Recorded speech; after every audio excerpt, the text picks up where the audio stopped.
Fastest charging device सबसे ज़्यादा affordable price पे Realme GT Neo 3। Welcome back guys. आज मैं आपको इस फ़ोन का लॉन्ग टर्म रिव्यू दिखाता हूँ। इस फ़ोन को ऑलमोस्ट मैं 11-12 दिन से यूज़ कर रहा हूँ। चलिए आपको सारे प्रोज एंड कॉन्स बताता हूँ, कुछ हिडन फैक्ट्स बताता हूँ, पॉइंट्स बताता हूँ जो आपको नहीं पता होगा। ये रहे सारे Realme GTs। काफ़ी मेहनत लगता है, काफ़ी पैसा लगता है ये सभी डिवाइसेस कलेक्ट करना। वो इसलिए ताकि आपको एक दिन में दिखा सकूं और कंपैरिजन करा सकूं। होपफुली आपको भी ये अच्छा लगता होगा।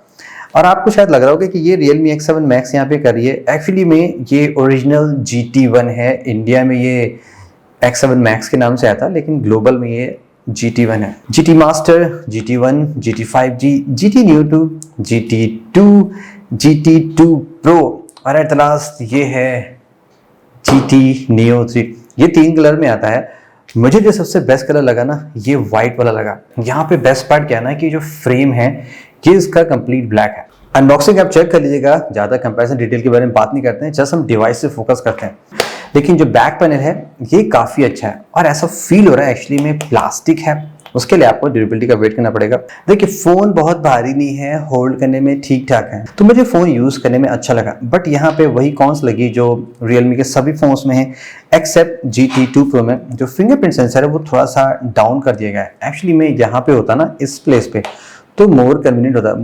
सबसे कमाल की चीज़ जो मुझे इस फ़ोन में लगी ना, वो तो आने वाली चीज़ आपको पता ही क्या है, लेकिन इस फ़ोन का डिस्प्ले ना ये मुझे बहुत ही पसंद आया। आई थिंक ये अभी तक का लार्जेस्ट डिस्प्ले है जो Realme ने यूज़ किया है। ये 6.7 इंचेस का डिस्प्ले है, 94.2% screen to body ratio, nearly bezelless display है। 94.2 इज टू मच। इसकी जो पीक ब्राइटनेस ना वो 1000 निट्स की है, सुपर ब्राइट नहीं है। 1200-1300 निट्स के आपको और मिल जाएंगे Realme में, लेकिन यहाँ पे ऐसा ही है। एंड ऑफ कोर्स यहाँ पे आपको 120 हर्ट्ज का रिफ्रेश रेट भी मिलेगा। LTP 2.0 अभी भी सुपर प्रीमियम फोन्स के लिए रिजर्व है। परफॉर्मेंस कैसी रही इस फोन की? First about the specs. अगर यहाँ पे हम अबाउट फोन सेक्शन चेक करें तो यहाँ पे आप देख सकते हैं MediaTek Dimensity 8100 है और 8 एंड 12 GB आपको रैम ऑप्शन मिलता है और डायनेमिक रैम एक्सपेंशन भी आप पा सकते हैं अप टू 7 GB। सो क्या कोई इशू है कि नहीं ये CPU में, like in terms of performance, heating वगैरह वगैरह? देखिए डे टू डे टास्क में तो ये नो डाउट काफ़ी फास्ट है, फ्लूइड है, आपको जरा सा भी नहीं लगेगा कि डिवाइस लैग करिए। ऑफ कोर्स गाइस 5 नैनोमीटर का CPU है तो बिंदास तो काम करना ही चाहिए। यहाँ पे कंपनी ने ऐसा कहा है कि 9 layer of cooling technology use की गई है। तो डे टू डे टास्क में मुझे तो नहीं लगा, लाइक अगर मैं 15 मिनट ट्विटर यूज़ कर रहा हूँ, यूट्यूब देख रहा हूँ, तो मुझे तो नहीं फील हुआ कि डिवाइस हीट हो रही है। क्या ऑलरेडी 42 डिग्री बाहर है, 45 डिग्री, थोड़ा सा तो नेचुरल होता है, डिवाइस अपने आप थोड़ी सी तो हीट हो जाती है। कैमरे पे जब मैंने टेस्ट किया यहाँ पे 50-52 डिग्री टेम्परेचर ऑफ कोर्स पहुंच गया, लेकिन फिर मैंने ये चीज़ भी नोटिस की, लाइक हमने 8 Gen 1 टेस्ट किया, A15 बायोनिक भी चेक किया।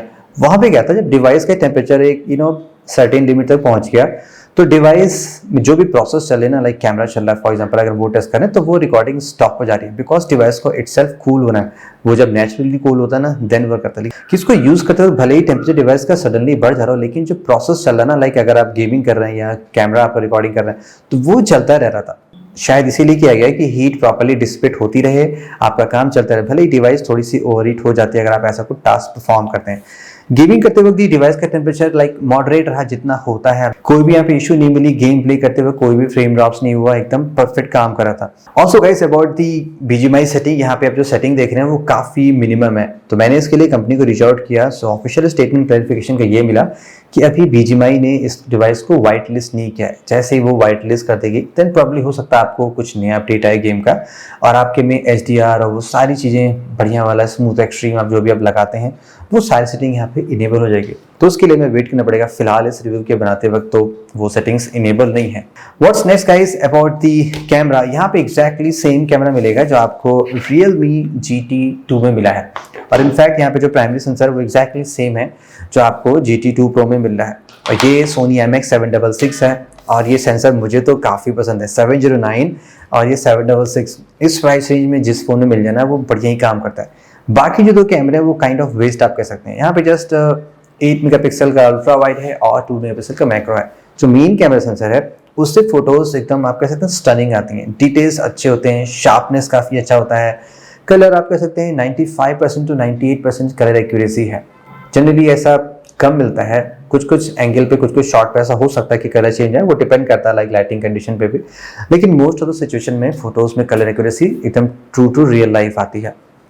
अगर आप इंडोर में आके फोटोग्राफ्स लेते हैं ना, तो शार्पनेस डिटेल तो मेंटेन रहती, थोड़ी सी नॉइज बढ़ जाती है, वो एक्सेप्टेबल होता है, सभी फोन्स में होता है, बिकॉज सेंसर को ज़्यादा वर्क करना पड़ता है। शार्पनेस डिटेल बढ़िया रहे वो ज़्यादा जरूरी, ज़्यादा दिन थोड़ा सा कैनवस जॉब फील हो। और कंप्लीट लाइट में तो ये एकदम सुपर काम करता है, बढ़िया डिटेल आते हैं, आपको नाइट मोड यूज़ करने की जरूरत भी नहीं है, फोटोज़ काफ़ी एक्सेलेंट आते हैं। 8 मेगापिक्सल तो देना ही नहीं चाहिए, बिकॉज ज़्यादा रेजोल्यूशन मिलती नहीं, तो आप ज़्यादा शार्पनेस पा नहीं सकते अल्ट्रा वाइड में। अब 2 मेगापिक्सल तो आप जानते हैं, जिस फोन में 2 मेगापिक्सल होता है वो तो मैं दिखाता ही नहीं आपको, बिकॉज आप कुछ यूज़ कर ही नहीं सकते उसका। मेन कैमरे से फोटोज तो अच्छी आ रही है। अब वीडियोस की बात करते हैं, यहाँ पे आपको फ्लैगशिप लेवल के फीचर्स मिल रहे हैं, लाइक 4K 60 बना सकते हैं। ट्रू फ्लैगशिप तो नहीं है, 8K रिकॉर्डिंग अभी भी मिसिंग है। 4K 60 आपको मिलता है, साथ ही साथ यहाँ पे ऑप्टिकल इमेज स्टेबलाइजेशन का भी सपोर्ट मिलता है। वीडियो जिसके ठीक ठाक लगे, mostly true to natural looking आ रहे हैं, बढ़िया यहाँ पे शॉट आ रहा है। फ्रंट कैमरा यहाँ पे 16 मेगापिक्सल का है, सुपर हाई यहाँ पे आपको नहीं मिल रहा है, तो फ्रंट कैमरे से भी ठीक ठाक फोटोज ले सकते हैं, बहुत हाई क्वालिटी डिटेल्स यहाँ पे नहीं आ रही है। तो कैमरे की क्वालिटी तो इस फोन की अच्छी है, लेकिन जो सेटअप है ना वो उतना एक्स्ट्रा ऑर्डिनरी नहीं, लाइक अल्ट्रा वाइड भी उतना अच्छा नहीं है, मैक्रो भी उतना बढ़िया नहीं है, कोई भी टेलीफोटो लेंस नहीं है, 2 टाइम्स 3 टाइम्स कुछ नहीं दिया गया है। तो अगर आप ऐसा कैमरा चाहते हैं जिसमें और सारे फीचर्स मिलते हैं, तो प्रॉब्ली आपको किसी और फोन पे जाना पड़ेगा, यहाँ पे ये चीज मिसिंग है। And about the main stuff, battery charging and the capacity, यहाँ पे 4500 मिलीएम्स की बैटरी मिलती है, और बॉक्स में जो चार्जर मिलता है वो 160 वॉट का है। यस, बॉक्स में जो चार्जर है वो 160 वॉट का है, लेकिन जो फोन है वो मैक्सिमम 150 वॉट तक का ही सपोर्ट करता है।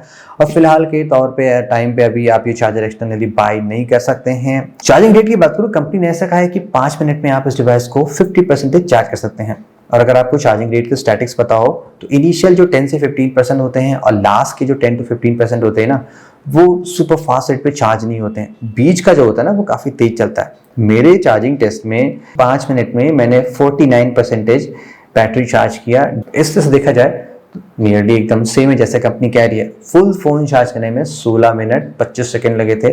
बैटरी चार्जिंग टेस्ट आप देख लीजिएगा कितने मिनट में कितना चार्ज होता है। बैटरी बैकअप इस फोन का उतना एक्सीलेंट है नहीं।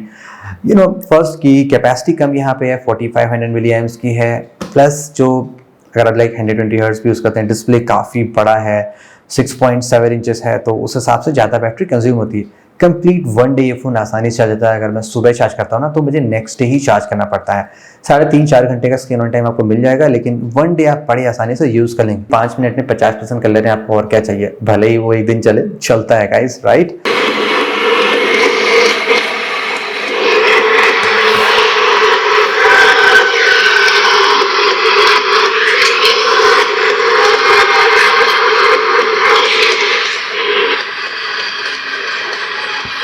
यहाँ पे आपको ड्यूअल स्पीकर्स मिल रहे हैं, फोन में डॉल्बी एटमॉस का भी सपोर्ट है।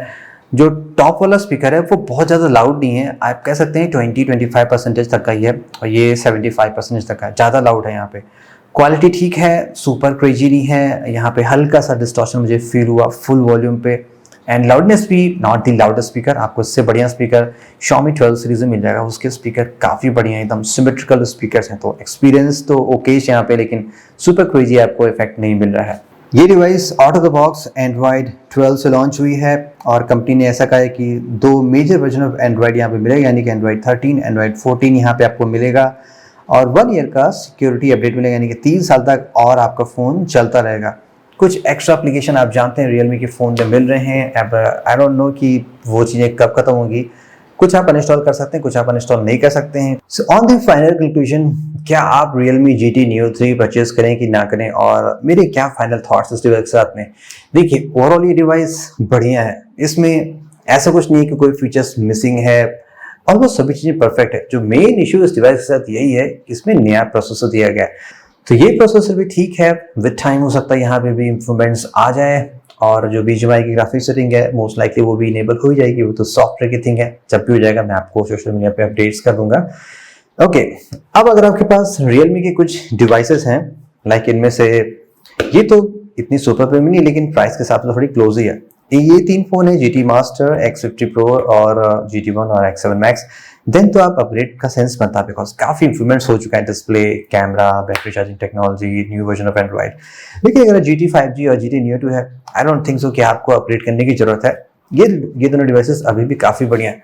लेकिन एक और बिग मिस्टेक कंपनी से क्या हो गई कि एक और सॉलिड डिवाइस कंपनी ने back to back silently launch कर दिया, Realme GT2।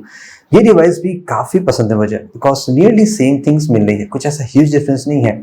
इस डिवाइस को कंपनी को GT2 Pro के साथ में लॉन्च करना था, तब शायद ये ज़्यादा अट्रैक्ट होती, बट कंपनी ने जस्ट 150 वॉट को अभी ज़्यादा स्पॉटलाइट में रखने की कोशिश की है। ये डिवाइस अभी भी इससे कम प्राइस में मिल सकती है अगर आप 150 वॉट से प्राइस कंपेयर कर रहे हैं। बजट अगले कंसर्न है, देन GT2 भी काफ़ी बढ़िया अल्टरनेट है। सेम कैमरा है, डिस्प्ले भी नियरली सेम है, सॉफ्टवेयर भी सेम चल रहा है। चार्जिंग स्पीड का थोड़ा सा फर्क है, ये 32 मिनट लेगा, ये 16 मिनट लेगा, तो इतना आपके लिए डील ब्रेकिंग होता है time 15 minute, then of course आपकी कोई और चॉइस नहीं बचती है। So that's it guys with the Realme GT Neo 3. आपके क्या थॉट्स हैं? Do let me know in the comments. Hope you enjoyed it. This is Saurabh. Have a great day.